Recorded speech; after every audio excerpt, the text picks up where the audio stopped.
J'ai 48 heures pour préparer le cadeau de Noël de ma maman.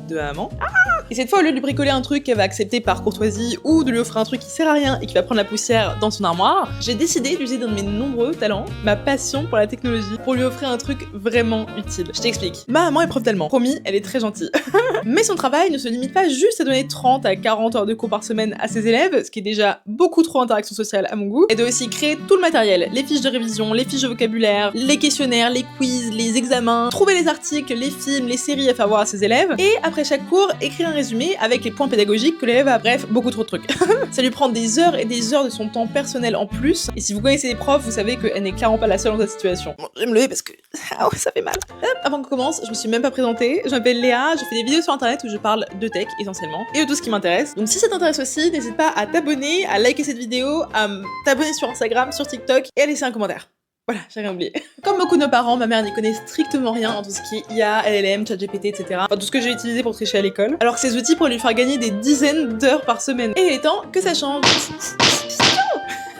Allez, viens, je t'emmène. Bienvenue dans ma taverne. C'est ici que je passe le quart de mon temps au lieu d'avoir des amis ou de sortir dehors. Mais avant toute chose... On est mieux là, non? Là, on est prêt à parler IA. Il est 19h40, on va commencer à découvrir la plateforme. Je ne l'ai pas vue jusqu'à maintenant. Petite difficulté ou challenge inhabituel pour moi, c'est qu'on va pas écrire une seule ligne de code. On va utiliser un outil no-code, et il faut savoir que je n'ai pas utilisé d'outil no-code de toute ma vie. J'ai vraiment rien. C'est même pas que je suis une puriste du code ou quoi, c'est juste que j'ai peur de vite me sentir limitée, donc c'est pour ça que ça va être un bon moyen de tester le sponsor de cette vidéo, RIA. La promesse, c'est que tu peux créer en quelques clics des agents qui peuvent faire des tâches dans un petit peu tous les domaines pour pouvoir gagner du temps, aller plus vite, selon ce que tu fais. J'ai pas encore une idée super précise de ce que j'ai envie de faire, donc on va découvrir un petit peu au fur et à mesure les possibilités, les fonctionnalités de la plateforme. Bon, déjà, évidemment, les tutoriels, on les skip, c'est pour les faibles. Où est-ce qu'on trouve nos agents? Il y en a déjà un, Meeting Summarizer. Et puis, je suis paumée là, déjà ça commence super mal. Ah merde. Ah! Ok, je crois que j'ai trouvé. Alors c'est ça que ressemble notre brique de départ. Donc on a un pan entrée, une sortie, et au milieu, la magie qui se passe, c'est qu'on peut, j'imagine, configurer. Donc là, en brique de base, ils m'ont mis Claude. Je pense que je peux changer. Et la température, ça varie un petit peu à quel point le modèle va être créatif dans ses réponses. Le niveau de raisonnement, ok. Ah, et tu peux demander de sortir une sortie structurée. D'accord, ça j'aime bien ça. Très bien, mais encore. Ah, ça c'est intéressant. Alors c'est-à-dire que tu peux créer une API, en gros un moyen de, depuis n'importe quelle application, n'importe quelle interface, si je veux créer un joli design pour un site web pour ma maman, je pourrais appeler cette adresse et me connecter à l'agent que j'ai créé. Ça c'est cool, comme ça on n'est pas obligé de rester sur cette plateforme-là quoi. Première brique de notre agent, j'ai envie que quand ma mère trouve des articles, des fichiers intéressants à partager avec ses élèves, elle puisse les charger et obtenir des fiches de lecture, des fiches de vocabulaire et des quiz à faire à ses élèves. Donc ça pourrait déjà être pas mal. Donc on va essayer, on va voir ce que ça donne. Je suis pas du tout une experte en prompt engineering, mais ce qui me paraît important, c'est que l'agent sache quel est son rôle, quelles sont les tâches qu'il doit pouvoir faire, qu'est-ce qui est attendu de lui en élément de sortie, et je pense que c'est déjà pas mal. Ouais, je pense que c'est pas mal. En entrée, j'aimerais que ma mère elle puisse mettre les articles qu'elle a trouvés, mais aussi le niveau. Donc déjà, on pourra tester un premier run avec cette histoire-là. Bon, je pense pas que c'est le genre d'article que ma mère utiliserait avec ses élèves, les pauvres. On va regarder ce que ça donne. Il n'est pas content.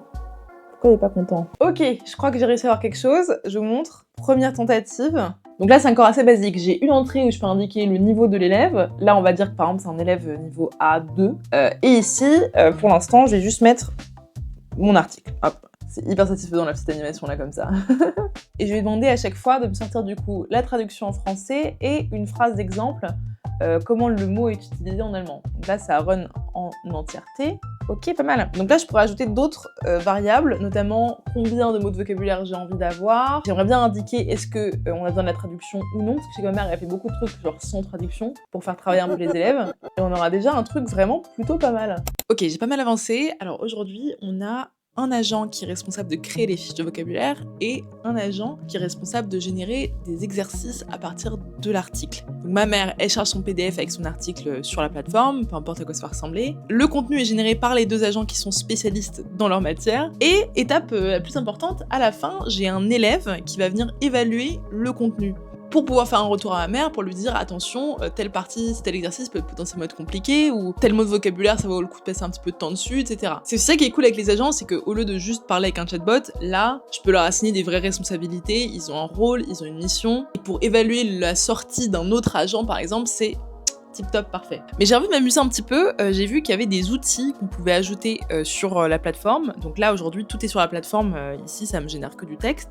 Mais j'aimerais bien pouvoir connecter au Google Drive de ma mère pour qu'il puisse créer les fiches vocabulaire et les fiches d'exercice automatiquement dans son Drive. Il y a vraiment plein d'outils de disponibles, donc on va vraiment s'amuser avec cette plateforme. Là je vais pas super loin parce que j'ai pas beaucoup de temps, mais il y a de quoi faire des automatisations plus de la mort qui tue là. Ok, alors ce que j'ai fait c'est que j'ai ajouté maintenant pour chacune de ces étapes l'accès au serveur MCP de Google. Ce qui fait que là maintenant, en fait, j'ai même plus d'interaction en fait sur le chat, il crée directement mes fiches d'exercice. Mon seul problème, c'est qu'en fait il me les fait en markdown tout dégueulasse. Genre il y a des hashtags et des étoiles partout, donc c'est un peu dégueu. Mais on va fixer ça, je pense directement dans le prompt, je peux le configurer un peu pour qu'il sache qu'il écrit bien dans Google Docs. Et c'est trop stylé en vrai, c'est hyper simple à connecter. Ah oui, autre petit fixe qu'il faut, c'est qu'en gros, là je lui ai dit, va regarder dans mon Drive si j'ai un dossier nommé cours d'allemand, le niveau. Donc si c'est un élève au niveau C1, c'est cours d'allemand C1. Je lui ai dit que si le dossier n'existe pas, de le créer, donc ça le fait bien, et ensuite de mettre les fichiers dans le dossier, sauf que là pour l'instant il le fait pas en fait, il crée le dossier, et puis après il fout les fichiers à côté quoi. Donc là il faut juste que je fasse en sorte que les fichiers d'exercice rentrent bien dans mon dossier. Et là, on aura un truc, mais tellement incroyable. Je vous jure, j'ai trop hâte quand même à voir ça. Là, j'ai commencé il y a à peu près 2 heures, et en fait, le temps de comprendre la plateforme et tout, mais là, ça va super vite, et je peux vraiment faire plein de trucs. C'est archi stylé. Et c'est aussi ça qui est cool avec les serveurs MCP. Si vous voulez, je vous ferai une vidéo complètement dédiée à ça, à ce que c'est, et comment ça marche. Mais en fait, j'ai juste eu à donner accès à mon LLM à ce serveur MCP, et il fait ses actions tout seul, en fait. Il arrive à identifier tout seul ce dont il a besoin, faire les appels d'API qu'il a besoin, etc. Il n'y a pas besoin de tout lui donner à la main, quoi.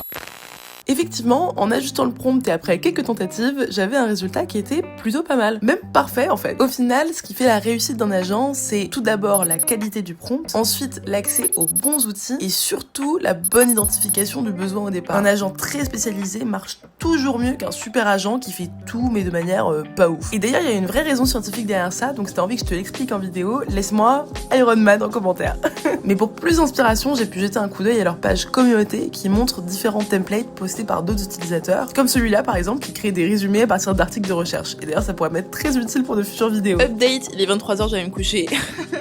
En fait, le truc c'est que plus ça va, plus je découvre des fonctionnalités sur cette plateforme, donc plus j'ai envie de faire de trucs. Sauf qu'il faut que je m'arrête parce que demain je travaille. En tout cas, ma solution, elle est fonctionnelle. J'ai super hâte de montrer ça à maman, j'espère vraiment qu'elle va beaucoup aimer parce que pour le coup, ça va rendre son travail tellement plus simple. Vraiment, je suis trop émue de pouvoir lui offrir ça en vrai, c'est trop cool. J'ai trop hâte qu'elle voit ça. Dissociation pour l'énergie.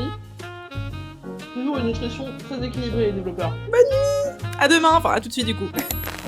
Toutes ces nouvelles technologies peuvent paraître un petit peu intimidantes quand on connaît pas, avec toutes les abréviations et les termes techniques et j'en passe. Mais je pense que c'est important de rappeler qu'on n'est pas obligé de savoir coder pour pouvoir les utiliser, qu'il y a plein de choses qui sont en fait super accessibles. On n'est pas obligé d'apprendre à coder ou se lancer dans des études informatiques pour pouvoir tester des trucs, voir ce qui marche, ce qui pourrait nous aider. Surtout pour les technologies comme l'IA qui sont en train de complètement transformer tous nos métiers. Les tout premiers qui risquent de souffrir de ce changement, c'est nos parents. Alors pour Noël, regardez mes vidéos. Wouh.